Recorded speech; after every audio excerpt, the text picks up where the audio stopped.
And Amen. so I want to get into our first segment called Digging Deeper. Okay. Um, what does it mean to put God first? Mm. I truly believe putting God first is basically exchanging your will and your desires for his will and his desire, you know? And Proverbs 3:6, it does share like in everything you do, put God's first. And it's the best life insurance you truly can do. It's just basically switching out all your thoughts, what you want to do, your opinion, your heart, because we know the heart could be deceitful, Mhm. your opinions, your everything, and truly involving him into the equation and putting him first. What would Jesus do? We need some more bracelets like that, y'all, because We need to bring that back. we need that. We desperately need that. I might bring that back. But you remember Okay. back in the days, what would Jesus do? It's really asking a question that in every single thing that you do. And most of the time we go with how we're feeling. You did me wrong, so my opinion over what God would have said to do in this situation. So that's my thought on putting God first. What you think? So for me, putting God first is similar to exactly what you just said, as far as Cool, cool, cool. exchanging your will for His. Mm, And I feel like today it's very hard to do, but it's also very simple yeah. because it takes the pressure off of you down to where you're not trying to figure it out. You are Yeah. now just trusting him with that. Yeah. But that's also putting you in a place of vulnerability, or Mm, sometimes it makes you feel scared because, like, I don't know what your plans are. I don't know what is next. I don't know because I'm not in control. come on. And that feeling of being in the back seat and having to just trust this person to drive you, and when you ask, "Are we there yet?" He just says, "Trust me." That's a scary place to be. Oh my But goodness. when you have a relationship, knowing that every time you've driven, we've gotten exactly where we needed to go, Ooh. and every time you've driven, there hasn't been perfect times, but I've always grown from it or learned from it, Mm, or you knew what was best. mm. And that's how we kind of have to see God, as that parent, where it's like, Yeah. sometimes I'm not going to be this. I'm going to give you tough love so that you can learn. Mm, Sometimes I'm going to allow you to fail so that I can show you, see, this is mm. what we do in this, but I'm always going to be there. And that, knowing that you're in his perfect will, and that you're not doing what you want to do, but you're doing what he wants to do, which entails then makes you want to do his will. Because sometimes when it comes to doing what you want to do, you don't know if that's God's will for your life. But once you Yeah. find out what his will for your life, you end up wanting to do it. Like for Yeah. me growing up, I wanted to be in the NFL. My dad was Yeah. in the NFL. I'm like, okay, he gave me his name. I'm a junior. That's the goal. That's what I want to do, is continue the legacy. But it wasn't until that stopped and then I had to figure out what was next, Come on. to where it's like, okay, it's been told to me since I was a young age that you were going to preach the gospel at a young age, da da da da. I'm like, okay, that must be after the NFL because I got things I want to do. Next thing you know, football stopped and ministry started, and Wow. I fell in love with the process. Wow. I didn't even know that there can be 19, 20-year-old ministers. Wow. In LA, just growing up, every pastor I ever seen was 50 or Come on. older. And Come it's on. like, you have to remember, I guess, there is a starting place where they came from. Yeah. I didn't even think that was possible. So God surrounded me with all these young minister men, and I Wow. got to see, wow, like I've always was in love with like English, or Yeah. like book reports, essays, stuff like that. And it's like I've always been a talker too. So if you think about it, being a minister is like writing one big book report. You read the book, you get an understanding of the book, and you Wow. write down your thoughts of the book, and then you Wow. get revelation every time you read the book. And it's like, I Girl. love that whole process of getting to know a God every time you hear the story. And that to me is really the essence of putting God first, is to Wow. know that you can put him first because of who he is, and knowing whose you are through the Mm. relationship that you build with him. That is so good. Because if someone just tells you you are a child of God, but Mm-hmm. if you don't know the God that they're talking about, Come on. it doesn't have any power At or any all. meaning to you. At all. So I feel like putting God first, it's made easier by you having personal relationship. Yes. So good. Come on. We just getting started. Uh-oh. Look, look, Um, look. Bay in the back. yeah, right. Got the executive crew. Um, why do you think it's so hard for people to put God first before themselves or even others? I truly believe that people just don't know who God is. And I think that's when you were saying that, I said, so he just gonna take my answers, huh? I mean, I believe that it's just like pride and fear. And I get it. Like, if you don't know who God is, then of course you get how you gonna put him first. Right. So you have to get to know who God is for you to go ahead and put him first. Because when you do see what a great father that he is, it's so easy. It is truly easy. I mean, I'm not gonna say it's always the easiest because it's scary. It's the unknown. But like once you know what a great father he is, and I love that reference that you said because you forget about that. People say, Jesus, take the wheel.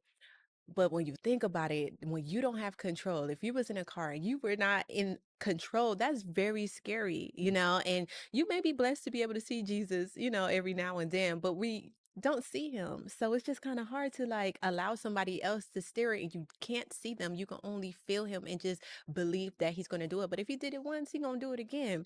So it's like we trust him. We know that he's a great, great, great father. And when you do get to know him and you realize that and you see that and you go back to the reports that he has done and never failed because he cannot fail, you're good. You can do it. But I just believe that you just don't know who God is. So Yeah. it's hard to put him first if you don't know him. Yeah.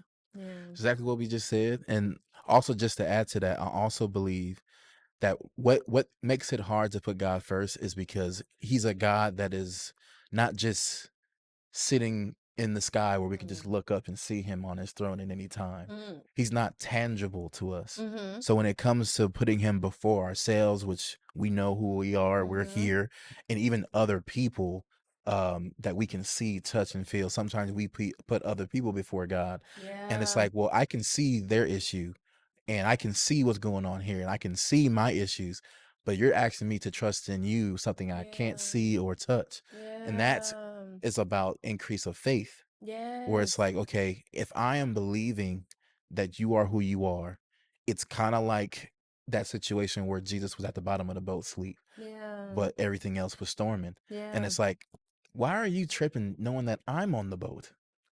Am I not the son of man?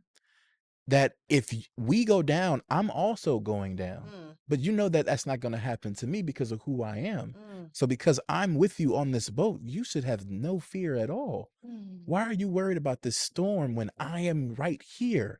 And if I'm not tripping, you shouldn't be tripping. And it's kind of like well, that makes sense. But we still sometimes can only see the storm. Yeah. And we don't understand that he's with us because we don't see him. Yeah. Because he's asleep, chilling at the bottom of the boat. And I feel like that was a purposeful thing where it's like he wasn't up there with them. Yeah. He was something that they could not touch or see at the time. Yeah. All they can see was what The was in front of them, storm. just like Peter walking on the water. When he had his eyes on Jesus, Yeah. he was able to do exceedingly abundantly above all he can ask to think. When he Yeah. took his eyes off of Jesus, Yeah. everything else became more real than him. Yeah. And that's when the doubt became to come in, and that's when everything went underwater, literally. Yeah. And So oh, yeah. I was just gonna say, just to add on that, that's why it's so important for us to stay in our word. That's why it's so important for us to have, community, to have friendship, to talk about God. Because let's be real, it's hard to stay in a spirituality if you're not tapped in, if Mhm. you don't start your day with God, if you're not praying, if you're not involving Him, if you're not putting Him first. Because realistically, we are in the real world. The bills are coming in, the emails are coming in, work is coming in, friends issues is coming in, relationship problems is coming in. You don't know what the help may be. It's always things going over and over. I mean, like, if you do not know his promises and know who God is, baby, you are gonna get swallowed up. How? What else are you gonna be pulling on? So it's like you have to stay in the spirituality, because if you stay in the reality, you're gonna drown. And I always just have to remind myself of that, because when people are like, how are you so happy? How are you so this? I'm like, you got to be delusional. You got to stay up there. You Right. got to stay in the spirituality, because if I was to sit and really look at what's really happening in life right now, hello, Yeah. wrap me up, put me in a straight. But now I got to stay in his word. And that's why it's important to have media outlets like this so you can tap in, because you might get lost in the sauce if you're watching CNN. You're going to get lost in the sauce if you're watching Fox. You're going to get lost in the sauce if you're just scrolling on the Shade Room. Yeah. So we need this. So this is a shout out for, him right here, Shout Mr. out to Nate. GOP. Yeah, the GOV. But yes, just wanted to add on to what you were sharing. Yeah, for sure. I feel like also just to add to your point, when it comes to like you know, getting in the word and staying in that spirituality, that comes from understanding that we serve a supernatural God. Mm, So we can't think naturally about a supernatural God. mm, Because if we speak naturally about a supernatural God, it's never going to make sense. So, in order for it to not make sense, we have to then tap into the spiritual or the supernatural that doesn't make sense. mm, It defies all logic and reason. And that's what God does every day in our lives. And also to piggyback off what you said about, getting into the word, because last time I checked, faith come by hearing and hearing of the word of God. And without faith, it's impossible to even understand who he is. come on. Because if we don't know him, how can we have faith to trust him? It's kind of like a relationship. You got a fiance, you trust him to walk down that aisle because of the relationship that you've built. But if you never listened to him or read his word, how can you now build trust in a man that's supposed to take care of things or do this and the Yes, third? It takes time, and it goodness, takes building personal relationship where you know God for yourself, goodness. not just of what we told you. Now, faith does build off of the testimony of others, Yes, but that really is to just pique the interest and to open the door. Like, okay, if he can do it for you, he can do it for come me. on. But if he asks a woman with the issue of blood, she'll say, "Yeah, I heard, but I Mm, didn't really experience him until I touched him for myself. he's preaching. I heard about this man who can take this illness that I've had for Mm, years, that I've tried every doctor, every solution for years that it's been on me. I heard that he can do it, but until I touched him and experienced his power, I didn't know him for myself. But off of the chance that it was something that can set me free from something that has put me in bondage for so many years, I went for it. But she didn't experience him until it was the personal relationship. And all you got to do is touch his garment. You ain't even have to talk to him. mm. Listen, I know we got to go on to the next question, but when I say I wish I knew her name, I want to know her name so bad because when I think about her and her faith, she is goals to me. I like because she surprised Jesus. Who was that? Touch me. She was like, I'm so sorry. I just had to her faith Mhm. surprise Jesus. Yeah, I need that. I yeah. need that. I really do. I want to know how we can do that in today. But we can talk about that on another episode. He said, "Your faith has made you well." That wasn't me. Your I felt faith. my power leave me because of the power of your faith. I felt my power leave me. That means somebody's got faith in me. I can only activate my power through your faith. How she But do that? we're not gonna get into it See, because we're we gonna gonna be come all back to day. that because I need We that can, we can have another episode just about that. about women Right. Um, Next question. Why do you think we fight against God's will for our life? because we scary. I don't know. I don't know what you're doing, God. My faith is real delusional. I'm out here. I came out here. I said, Lord, me and my fiance made a video where we were searching for homes when we came out here. And I said, what's your goals? And he's a therapist. So, his goal is to start his private practice out here. He's flourishing, doing amazing. Love you, Terrence. But as in for myself, I'm like, okay, I'm a blank canvas. And that's really, I said, Lord, everything you're going to get the glory for because I'm out here as a blank canvas. So I really just it's scary. You just don't know. And for people, their whole life is identified in that paper, those thousands of dollars that they put into their degrees, all that work, time, and effort that they put into their career. That's how you know me. You know me because I'm a journalist. You know me because I'm a singer. You know me because I'm a actor. All that stuff you put into and most of the time, God's will has nothing to do with that. Right. He will be like, baby, you got to drop all of that. I got something else for you. And that's scary for people because bills need to be paid. You know Yeah. what I'm saying? People, that's their pride. That's what they have. So I think it's really hard for people to put God first because they don't know. They don't know him and it's unknown and it's the fear of unknown. But just like you were sharing about faith, you have to have faith. It's impossible to please God if you do not have faith. And Right. you got to show up with that faith for him to show them plans. Yeah. So, It's kind of like, faith. A mentor once told me faith is like walking down a stairway and you can't see where the next step is.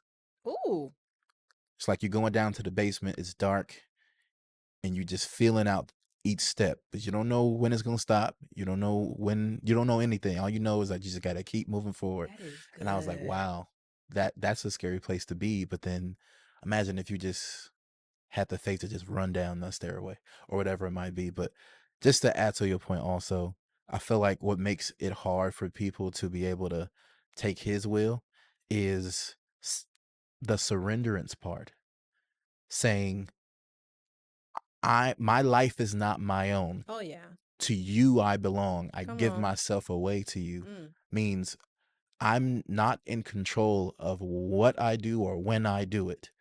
Whatever you have me to do, I don't move until you say move. That puts yourself in a place of lack of control.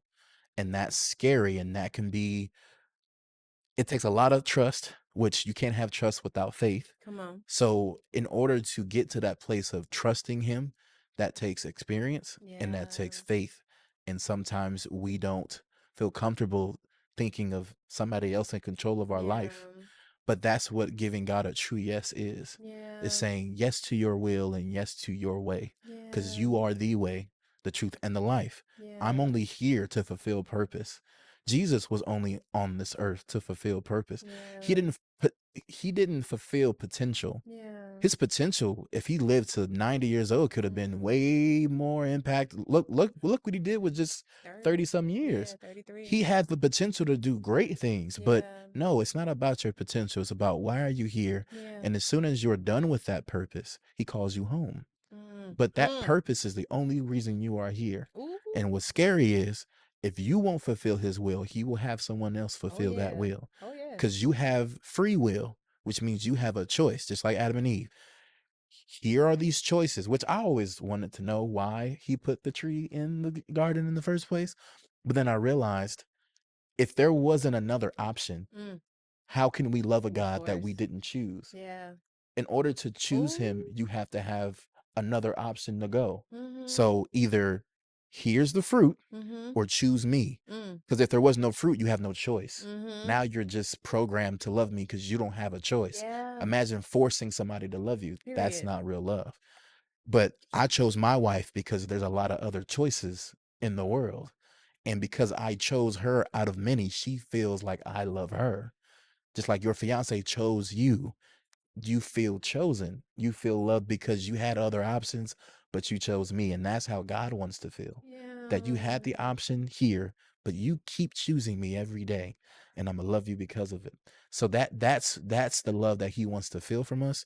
And if we aren't understanding that dynamic of having a choice to say, I have the free will to choose. He doesn't force me to do anything.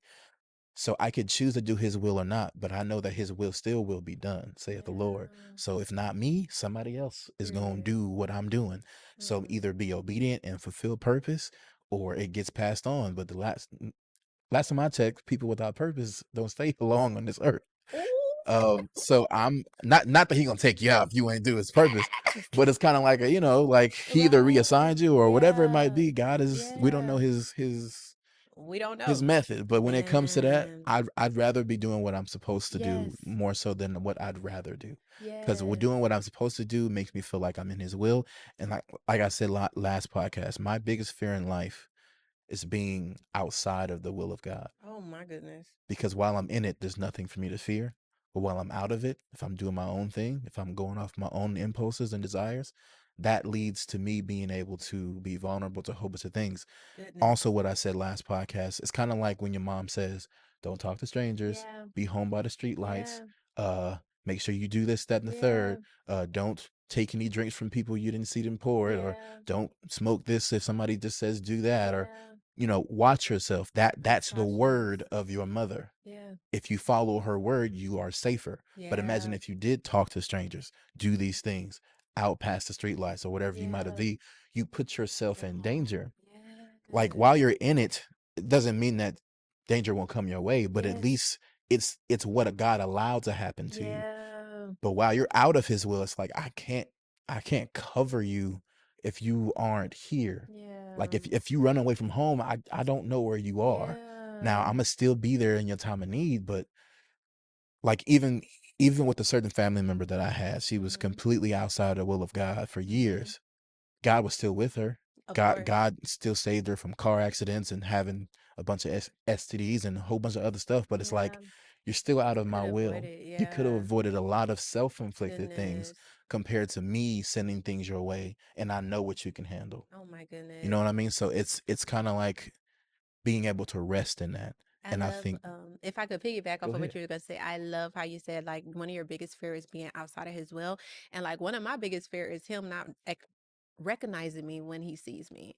You know what I'm Mm. saying? Like imagine Oh like I'm wow. not living to the potential of like what he truly can be. You know, I've actually seen when someone said that, I was just like, yeah, actually you're so right because I don't want, like he has something. He already known us when he was excuse me, he knew us when he formed us in our mother's belly. So it's just like everything, just like you said, you love English, you love to speak, you love all these things. He knew that about you and he knew you was going to use that. But all of those talents you can either use for his will or you can use for the world. And of course when we're younger we're like, nah, I want to do this because I wanted to be on BET. I wanted to be the next host for whatever VMAs, whatever. But he's like, no, I need you to use your talent of speaking with people, of journalism. I need you to use that for my thing.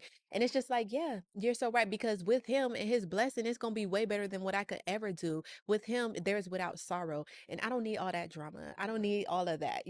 I need the safety, the easy. I want the softest life I can get. I understand. Okay. His joke is easy and his burden is light. So try my Jesus and you'll see what's going on. Period. My Jesus. And lastly is what you were saying about having faith. I just want to just remind the people that, it starts with a mustard seed. That's all you need. No one said you gotta jump off and quit your job and all that stuff. No, but it's just the little things like, Lord, I'm gonna trust you today. Help me to work out, help me to eat better, help me to find a great friend, help me on this day. It's just the little things of just adding him in. Yeah. And then you build that record. And when he proves to you that he got you, that's when you could be like, all right, help me quit this job. 'Cause that's what I want.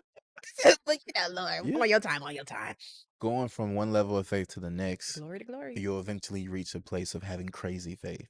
And Mm. that's when crazy faith can now open big doors. But yes, all you need is every man is given a measure of faith. All you got to do is just go to the next level of faith, and by trusting him with something, and as he continues to come through time and time again, Yeah. build on that.